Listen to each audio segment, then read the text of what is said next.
사랑하는 성도 여러분, 월요일 아침을 맞습니다. 이 한 주간도 하나님께서 복 주시고 은혜 주실 줄 믿습니다.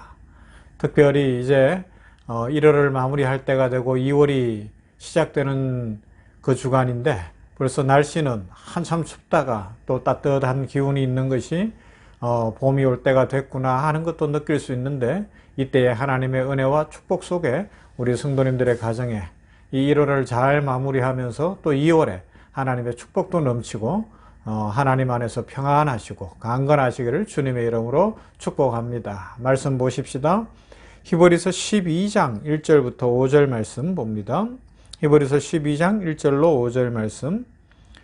이러므로 우리에게 구름같이 둘러싼 흐다한 정인들이 있으니 모든 무거운 것과 얽매이기 쉬운 죄를 벗어버리고 인내로서 우리 앞에 당한 경주를 하며 믿음의 주요 또 온전하게 하시는 이인 예수를 바라보자. 그는 그 앞에 있는 기쁨을 위하여 십자가를 참으사 부끄러움을 개의치 아니하시더니 하나님 보좌 우편에 앉으셨느니라. 너희가 피곤하여 낙심하지 않기 위하여 죄인들이 이같이 자기에게 거역한 일을 참으신 일을 생각하라. 너희가 죄와 싸우되 아직 피 흘리기까지는 대항하지 아니하고 또 아들들에게 권하는 것 같이 너희에게 권면하신 말씀도 잊었도다. 일러스되 내 아들아, 주의 징계하심을 경히 여기지 말며 그에게 꾸지람을 받을 때에 낙심하지 말라. 아멘. 히브리서 12장 1절부터 5절 말씀을 통해서 지난 주간에도 또 오늘까지 특별히 우리가 하나님께서 기뻐하시는 삶, 우리의 삶을 통하여 하나님께 영광 올려드리는 것에 대해서 생각을 했는데, 이것을 다르게 표현하면 너희 몸을 거룩한 산 제물로 드리라는 말씀으로 생각해 볼 수가 있습니다. 거룩한 산 제물로 드리라. 직접적으로 나오는 부분은 로마서 12장 1절이죠. 그러므로 형제들아, 내가 하나님의 모든 자비하심으로 너희를 권하노니 너희 몸을 하나님이 기뻐하시는 거룩한 산 제물로 드리라. 이는 너희가 드릴 영적 예배니라 말씀합니다. 여기에서 산 제물은 삶으로 드리는 제사, 곧 삶으로 드리는 예배를 말씀합니다. 그렇다고 해서 이것이 날마다 예배만 드려야 된다, 그렇게 이야기하는 것은 아니죠. 그러면요, 하나님께서 우리 인생을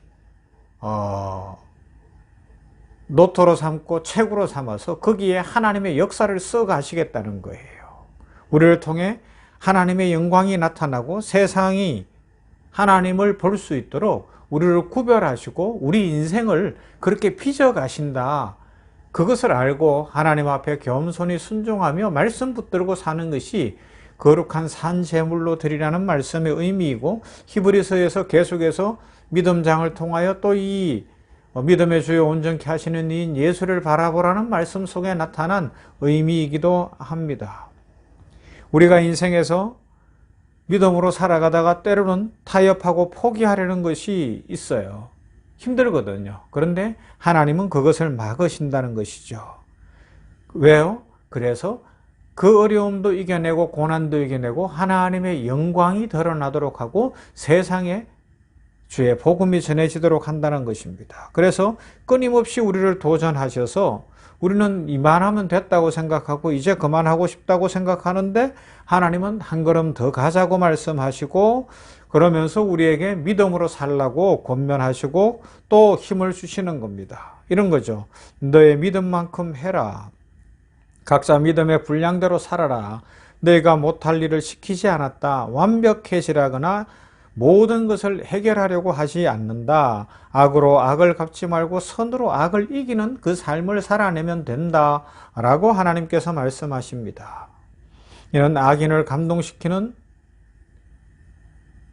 삶을 살고, 그래서 그들도 회개하고 주님을 믿도록 하라는 것이죠.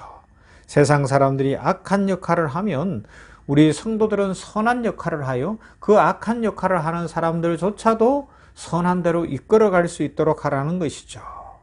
그래서 그 다음에 너희 몸을 거룩한 산 제물로 드리라 라는 말씀은 고린도전서 13장으로 연결이 되는 거예요. 고린도전서 13장은 뭐죠? 사랑장입니다. 어떻게 되어 있습니까? 사랑장. 사랑은 오래 참는 것이라고 이야기합니다. 시작이 그래요. 영어로 보면 사랑은 오래 참고 Love is long suffering이에요. 뭔가 하면 오랜 고통이다. 사랑이란 오랜 고통이다. 그렇게 이야기하고 있어요.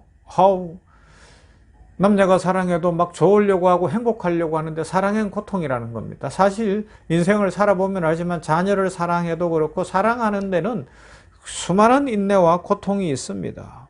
그래서 그 고통을 면해달라고만 기도하는 것이 아니라 인생 속에 사랑하기 때문에 오는 그 모든 고통과 인생의 짐과 무게를 감당하고 나아가는 것이죠. 그래서 이것이 바로 예배자의 삶이요, 이것이 바로 산 제물이 되는 삶이라고 그렇게 성경이 알려주고 있습니다. 그래서 사랑은 오래 참고 그 다음은 뭐죠? 온유하고 성내지 않고 이기적이지 않고 무례히 행치 않는다라고 말씀하는 겁니다. 사랑 때문에 그렇게 하는 거예요. 하나님의 은혜와 사랑을 입었기 때문에 성도는 그렇게 성숙해 가는 것입니다.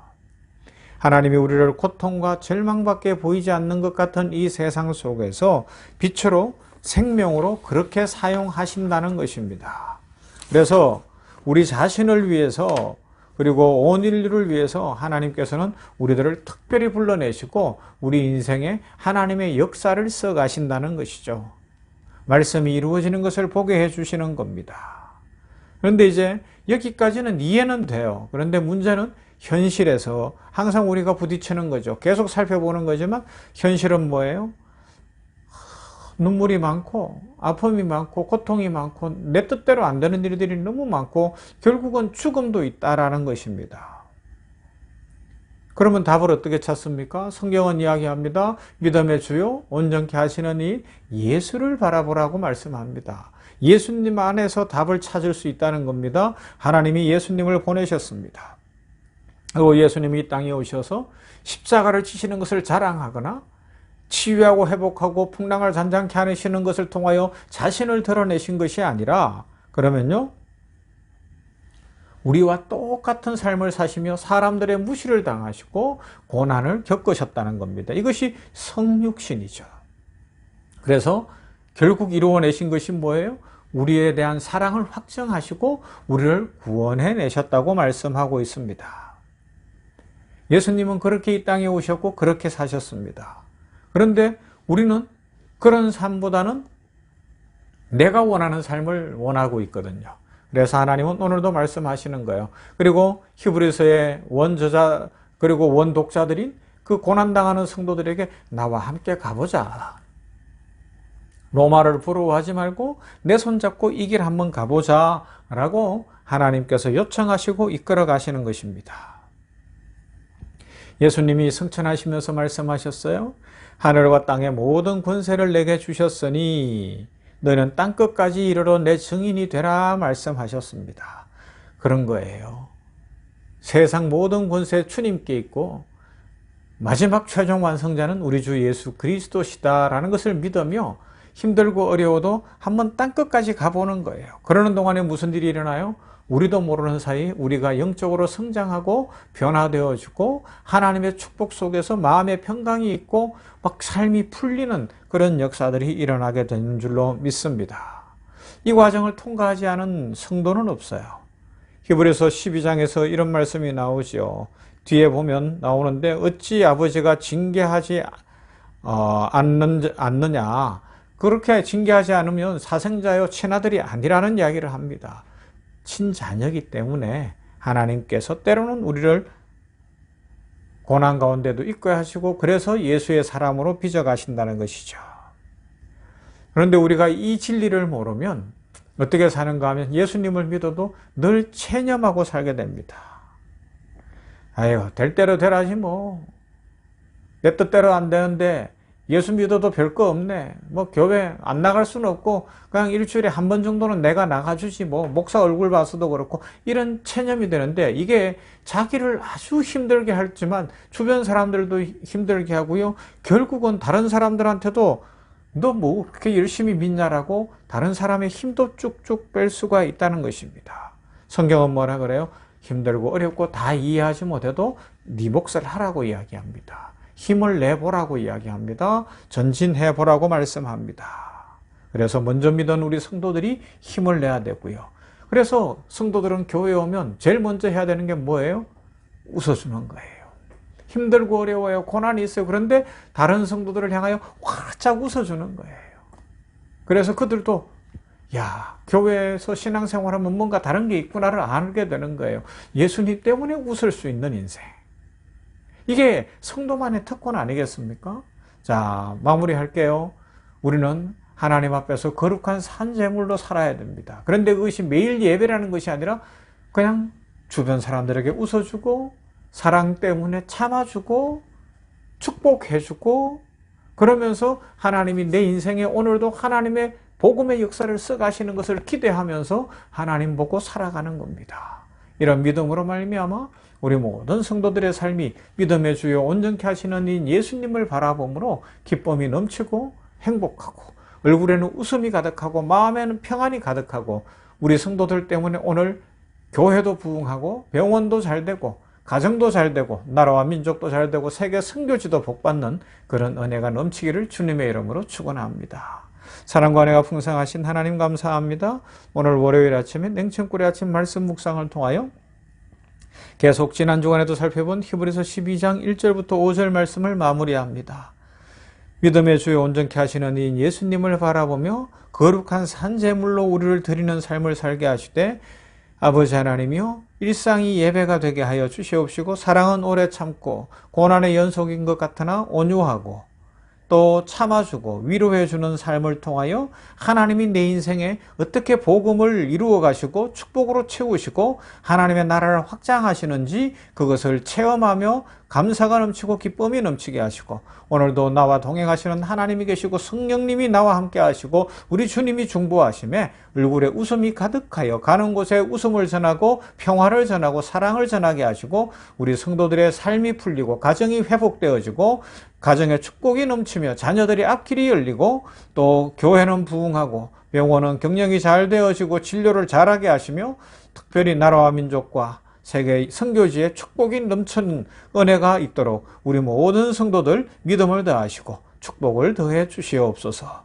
예수님 이름으로 기도하옵나이다. 아멘. 찬송합시다. 405장 주의 친절한 팔에 안기세.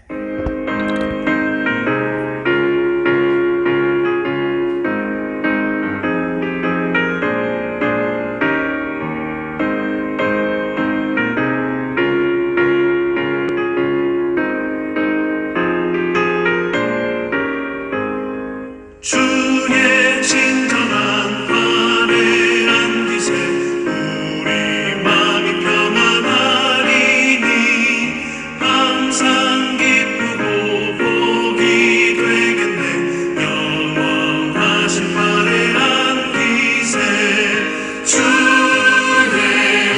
팔에 그 크신 팔